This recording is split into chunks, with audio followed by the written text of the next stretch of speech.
계약이 너무 나에게 좋아. 다 너무 좋아. 이상할 만큼 좋아.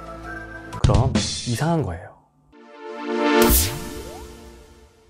안녕하세요. 김희준 변호사입니다. 코로나로 힘든 시기이지만 우리 모두 잘 극복하길 원합니다. 그런 코로나 시대에 코로나만큼이나 관심받는 키워드가 있죠. 바로 투자입니다. 올해에는 동학개미운동이라는 말로 대변되는 주식 투자가 있고요. 그리고 요즘은 조금 시들해진 펀드 투자가 있고, 그리고 요즘 가장 핫한 부동산 투자가 있을 수 있겠는데요. 정보의 홍수 속에서 재테크를 위한 투자에 대한 관심이 많아진 것은 사실인 것 같습니다. 그리고 또 하나가 바로 엔젤 투자인데요. 이것은 벤처기업 스타트업이 유행하면서 같이 각광받은 투자입니다. 처음 들으신다고요? 매칭 펀드 모르시나요? 이런 제도권 내 투자 말고도 요즘 직접 투자하시는 분들이 많으신 것 같아요.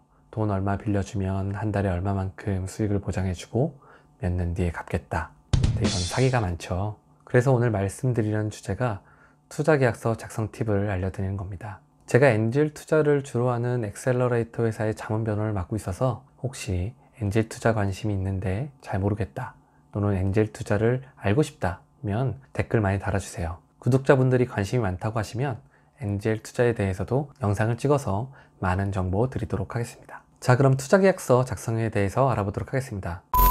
저희 구독자님 중에 막 나와 나 자신의 투자계약, 그러니까 나는 나 자신 언제까지 무엇을 하고 이행하면 나는 나 자신에게 명품백을 사준다, 이런 분 없죠? 너무 인스타 감성인가?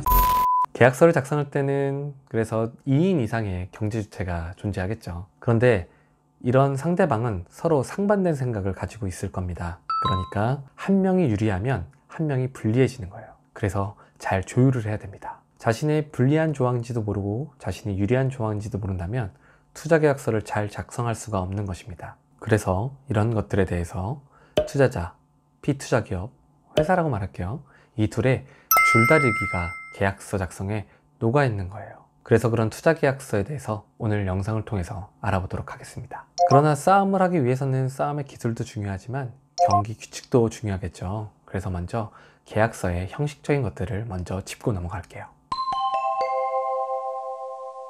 피투자 대상이 법인일 경우가 대부분일 텐데요. 이 경우 등기부상의 명칭을 그대로 기재하면 됩니다. 그러기 위해서는 꼭 법인 등기부 등본을 확인하셔야 됩니다. 거기에 회사명, 대표이사를 확인하셔야 돼요. 그리고 계약서를 작성한 사람이 누구인지도 확인해야 됩니다. 대표이사가 아니라면 꼭 대표이사로부터 받은 위임장이 첨부되어야 됩니다. 당사자가 계약서 말미에 이름을 기재한 것을 기명이라고 하고요. 그 옆에 서명 또는 날인을 하면 계약이 체결됩니다. 그리고 계약서가 여러 장일 경우에는 접거나 말아 올려서 걸치는 부분에 하나에 날인을 하는 간인을 받아 위조를 해서 끼워 넣지 못하게 하는 것이 좋습니다. 이것이 없다면 계약서의 유효성에는 문제는 없지만 나중에 분쟁이 생기면 진실한 계약서라는 것을 증명하기 편하기 때문에 꼭 하길 권해드립니다. 투자계약서는 보통 전환사채를 발행하는 방식이 있고, 요즘 가장 많이 하는 RCPS, 상한전환우선주를 발행하는 방식을 취합니다. 전환사채란 일정한 조건에 따라 채권을 발행하는 회사의 주식으로 전환할 수 있는 권리가 부여되는 채권으로서, 전환 전에는 사채로서 확정이자를 받을 수 있고, 전환 후에는 주식으로서 이익을 얻을 수 있는 사채와 주식의 중간 형태를 취한 채권입니다. 상한전환 우선주는 보통 주식에 대해서 우선 배당 및 자녀재산 분배에 있어서 우선적인 권리를 주고, 주주의 선택에 의해서 장래 일정한 기간에 보통 주식으로 전환하거나 이익으로서 상환될 수 있는 권리가 부여된 주식으로 투자자의 자유도가 높은 주식입니다. 이 정도는 다들 알고 계신 거죠? 전환사채든 RCPS든 확인사항들은 동일하니까 체크사항들 알아보도록 하겠습니다. 일반적인 계약서는 전문, 목적, 권리의무사항, 비밀보장, 성실의무, 계약기간, 계약의 해지, 담보설정, 손해배상, 합의관할, 후문의 순으로 작성이 됩니다. 여기에 투자계약서만의 특징적인 것들을 조금 더 살펴보도록 하겠습니다. 우선 투자자 입장에서는 회사가 나한테 사기를 치지 못하게 하고 열심히 일해서 나중에 IPO가 되거나 M&A를 해서 빠르게 엑시트할 수 있는 투자계약서가 필요한 것이고, 피투자 기업 입장에서는 투자금을 받긴 하지만 회사의 경영권을 쥐고 흔들지는 못하도록 기업 사냥당하지 않도록 하는 투자 계약서를 원하는 것이죠. 여기서 투자자에게 중요한 게 바로 진술보장 조항이에요. 진술보장은 현재 회사 상태에 대해 브리핑을 받는 것이죠. 투자자 입장에서는 투자를 결정하는 요인들이 회사의 재무 상황이나 회사의 지적 재산권 등 무형자산에 대한 권리관계, 소송이 진행되고 있는지 여부 등을 확인해야 되고, 이것은 회사가 속이려고 들면 언제든지 속일 수 있는 것이니 이것이 진실이라고 보장을 하는 것입니다. 따라서 투자자 입장에서는 많은 부분을 넣어서 사실과 다른 모든 경우를 이 조항 위반으로 할 수 있으면 좋겠죠. 게다가 이 진술 조항을 걸어서 사실이 아닌 것이 밝혀졌을 시 손해배상 위약벌 조항을 넣으면 안전한 투자가 될 수 있겠죠. 반면 피투자 기업 입장에서는 이에 대한 범위를 최소한으로 하고 계약 당시 자신이 아는 범위 내에서만 책임질 수 있고 위약벌 손해배상을 최소화하는 것이 좋겠죠. 정말로 나쁜 투자자 같은 경우에는 이 진술조항 위반으로 손해배상금을 엄청나게 청구할 수 있다는 것을 꼭 명심하셔야 됩니다. 투자자 입장에서는 본인이 회장이 된 것처럼 별도의 요청이 없더라도 재무제표나 분기별로 보고서를 받으면 좋을 것입니다. 피투자 기업 입장에서는 이게 엄청 귀찮은 행동이거든요. 그래서 시기적으로는 정식 요청이 있을 때만, 그리고 범위도 한정하는 것이 좋겠죠.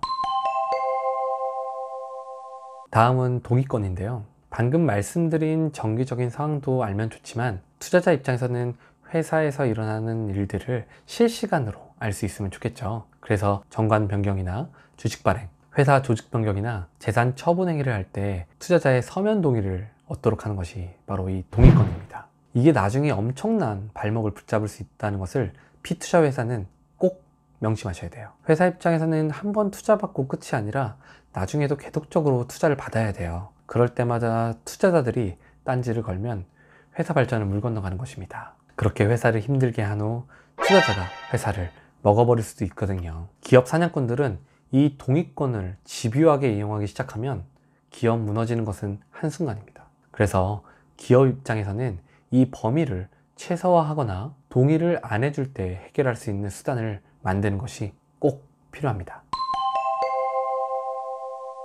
다음으로 확인할 것이 바로 투자금의 용도 특정이에요. 투자자 입장에서는 회사를 위해서 이 자금이 쓰이게 하고 싶은 것인데 투자받아서 다른 곳에 유용하면 안 되잖아요. 이럴 때 투자 사기로 대표이사를 고소할 수 있는 근거가 되는 것이 바로 이 용도 특정입니다. 그래서 이를 좀 구체화해서 쓰면 향후 사기 고소 시 매우 유용하게 쓰일 수 있습니다.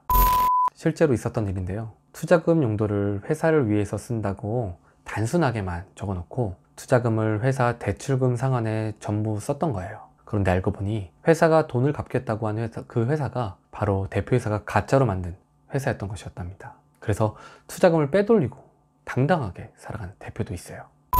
대표이사 연대 보증하면 괜찮지 않냐고 하시는 분들이 있는데 대표이사 중에 자기 재산 있는 사람 없어요. 전부 부인이나 남의 명의로 재산 다 돌려놓고 사업합니다. 대부분 대표이사한테 돈 못 받아요. 그래서 형사고소를 통해서 받는 수밖에 없는데 이럴 때 빠져나가지 못하게 하려면 이 조항의 구체성이 필요합니다.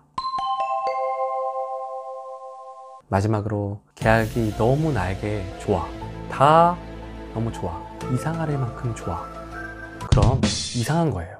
내가 이 회사를 유지할 생각이 있다면 모든 것을 투자자 입맛에 맞춰주지 않아요. 그게 건강한 오너의 마인드겠죠. 그렇기 때문에 이런 경우 의심을 한번 해보고 제로 베이스에서 다시 한번 검토해 보기를 추천드립니다. 오늘은 투자계약서 작성 시 유의사항에 대해 알아보았는데요. 역시 속이려고 작정하고 들이대면 방어하기가 참 쉽지 않아요. 그래서 계약서 작성 시 급한 거 아니면 로펌에 계약서 검토를 의뢰해 보는 것을 추천드립니다. 그리고 투자 사기 관련해서 궁금하신 것이 있으면 로펌에 내방하셔서 꼭 상담 받아보세요. 혼자 끙끙 앓기만 하면 그 사이에 돈은 도망갑니다. 영상 관련해서 궁금한 사항 있으면 댓글 남겨주시고 구독, 좋아요까지 부탁드릴게요. 감사합니다.